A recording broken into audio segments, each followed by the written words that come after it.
banjir, bencana alam seperti binatang buas, menerkam lalu mencekik leher. Bila dia datang, seakan-akan meminta tumbal. Ketika saya melamun, mak datang rumah. Dok, jangan dipikirkan terus. Urip yang bisa terbang lampai. Saya diam dengan penuh linangan air mata. Karena tidak tega melihat kondisi saya, emak tidak bilang dia seharian menemani saya. Bahkan emak membantu membereskan rumah. Sudah lama, sebentar lagi nanti beres semua.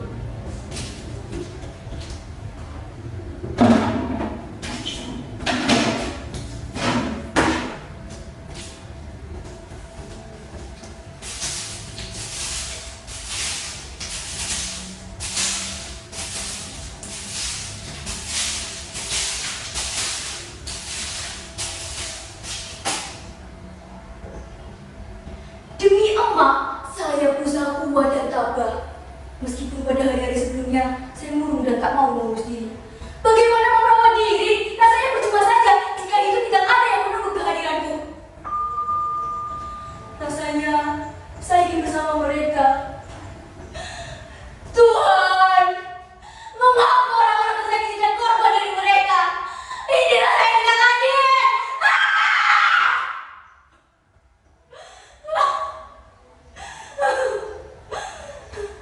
Di saat seperti itu, emak datang memeluk.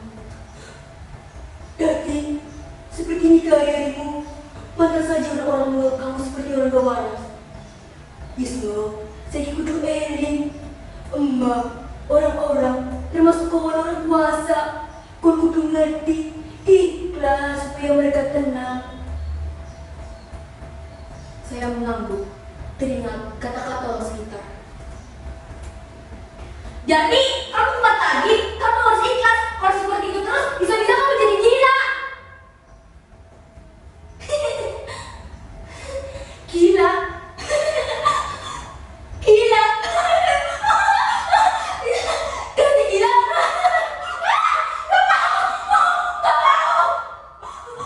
Gak mau gila.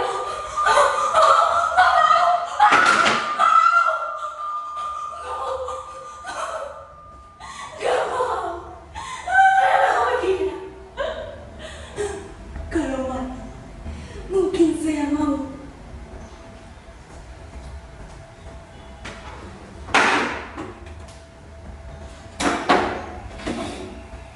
Istighfar, Dami, istighfar. Ternyata mereka masih peduli dengan saya. Meskipun terkadang mulutnya jahat, tetapi hati mereka masih baik. Saya duduk sendirian. Ya, memang saya akui. Kondisi saya saat ini kurang stabil. Terkadang pikiran kosong, terkadang ingin tidur tidak lagi. Terkadang pula saya ingin mati. Buat apa hidup? Percuma rasanya hidup tidak ada yang menanti. Hal ini semua karena banjir, bencana yang telah merenggut kebahagiaan yang membuat saya seperti ini. Kau tahu kan, dulu saya cantik, meriah, dan banyak disukai orang, terutama kaum berjangka. Pernah beberapa kali ke Malaka sebelum saya menikah, menawarkan diri menjadi suami. Saya tolak dengan alasan belum ada niat rumah tangga. Sehingga di antara mereka sempat ada melontarkan kata tidak enak. Aku sumpahi kamu kebanggaan bahagia. Ternyata ucapan dia seperti doa. Padahal saya sangat hati-hati. Tidak mungkin. Saya tidak boleh kutukan.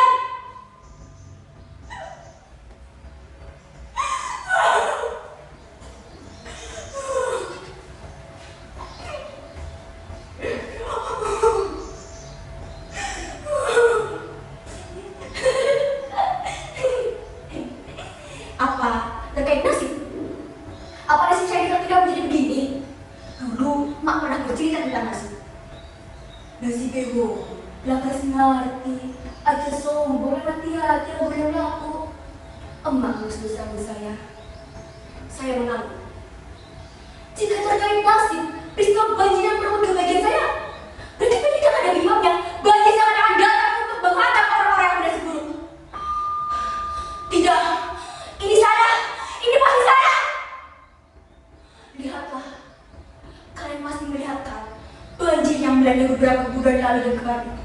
disebabkan ulah manusia. Mereka sengaja membawa kita untuk kepentingannya. Rakyat kecil sebagai tenaga kasar dengan upah minimum, dengan bangga mereka bisa hidup. Alhamdulillah Tuhan, berkat Tuhan kami bisa makan. Menurut saya wajar mereka berucap seperti itu, karena perut lapar. Orang lapar tidak memperhatikan risiko. Inilah akibatnya, mereka menjadi kumbang dari maksud saya.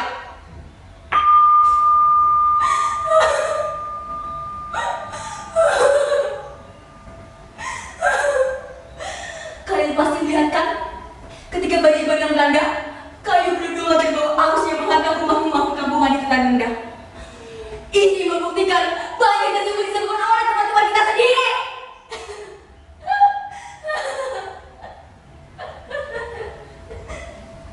Sebenarnya saya ingin berpikir pada mereka setelah melihat dan membaca di medsos tentang kayu luar tersebut. Tapi saya orang kecil, rakyat jelata, rakyat yang hidup berharap imbang pada alam. Saya tidak memilih orang yang diandalkan, ibarat sawah tak berpematang. Sekarang saya tidak mempunyai harapan lagi. Orang tersayang, hal tempat bergantung hancur. Saya dan kawan-kawan hanya mengharap imbang belas kasih orang dan pemerintah. Sebelumnya pernah saya berbincang-bincang pada warga tentang penanggulangan banjir dan longsor sebelum peristiwa naas terjadi. Percuma Dani, kita sebagai apa? Kita tidak mempunyai kekuatan dan kekuasaan. Memang benar, orang kecil bukan berarti lepas tangan. Paling tidak sebagai warga negara yang baik, kita harus bertanggung jawab pada lingkungan. Saya menyampaikannya dengan dulu. Dia pun melawan kepala. Terus bagaimana langkah kita? Tanpa dia.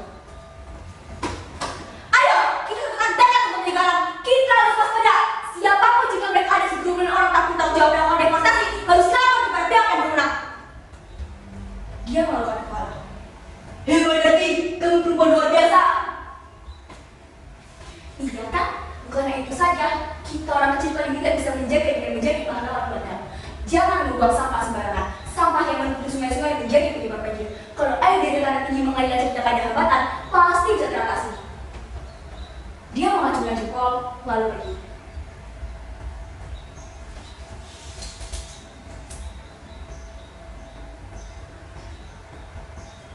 Ya, Kang Kobar, suami saya. Waktu itu, saya baru berencana bekerja sama dengan Kang Tauna untuk membentuk tim pengendali lingkungan alam.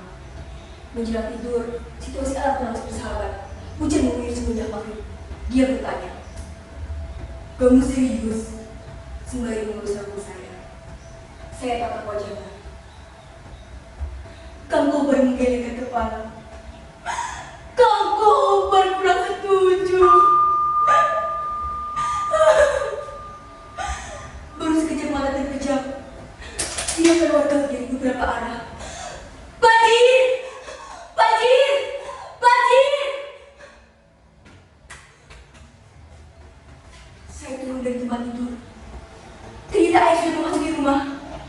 Kang Kobar bangun, lalu dia segera mengambil capu untuk membuat lubang jalannya air agar air di dalam rumah tidak terlalu tinggi.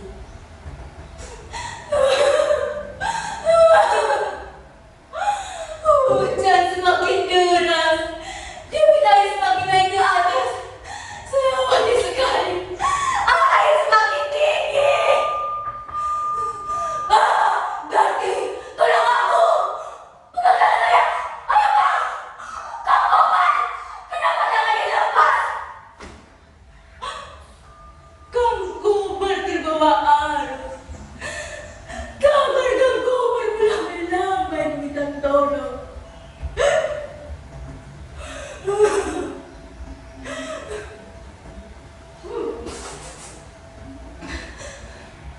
Peristiwa tersebut belum lepas dari mata saya.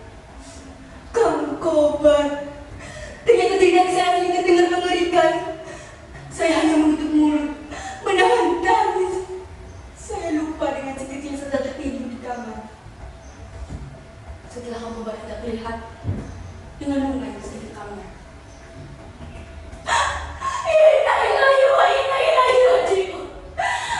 Anak saya tidak air.